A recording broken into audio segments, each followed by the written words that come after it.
মরক্কোর বিপক্ষে 1-1 গোলে ড্র করে বিশ্বকাপে চাপে আছে ব্রাজিল।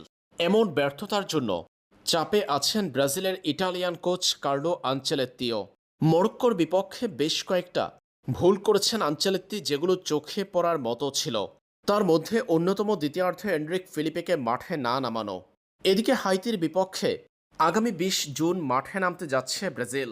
সি গ্রুপের নিজেদের দ্বিতীয় ম্যাচে নেইমার জুনিয়রকে পাওয়ার আশায় সেলেসাওরা।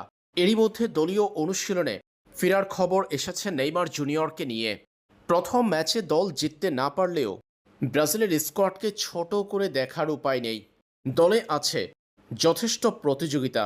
নেইমার জুনিয়রকে ব্রাজিলের শুরুর একাদশে ফিরতে হলে বাদ দিতে হবে একজনকে। হাইতির বিপক্ষে গুরুত্বপূর্ণ ম্যাচে নেইমার জুনিয়র ব্রাজিলের একাদশে ফিরলে কার্লো আনচেলত্তির হাতে থাকবে দুটা ফরমেশন, 4-2-3-1 ও 4-3-3। নেইমার জুনিয়রকে নেমে আসতে হবে মিডফিল্ডে। সেই ক্ষেত্রে ব্রাজিলের মিডফিল্ড হবে কাসেমেরো, ব্রুনো গিউমারেস ও নেইমার জুনিয়র। প্লেমেকারের ভূমিকায় দেখা যাবে তারকা ব্রাজিলিয়ান ফরওয়ার্ড নেইমার জুনিয়রকে। ব্রাজিলের আক্রমণ ভাগেও পরিবর্তন আনতে পারেন কার্লো আনচেলত্তি। ইগোর থিয়াগো কিংবা ম্যাথিউস কুনিয়াকে বসিয়ে রেখে হাইতির বিপক্ষে এনরিক ফিলিপেকে ব্রাজিলের সেন্টার ফরওয়ার্ড হিসেবে রাখতে পারেন কার্লো আনচেলত্তি।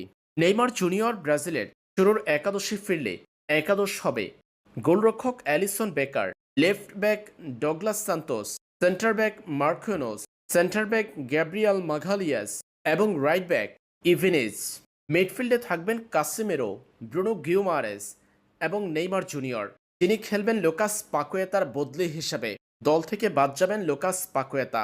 আর আক্রমণে দেখা যাবে ভিনিসিয়াস জুনিয়র, রাফিনহা এবং এনরিক ফিলিপেকে।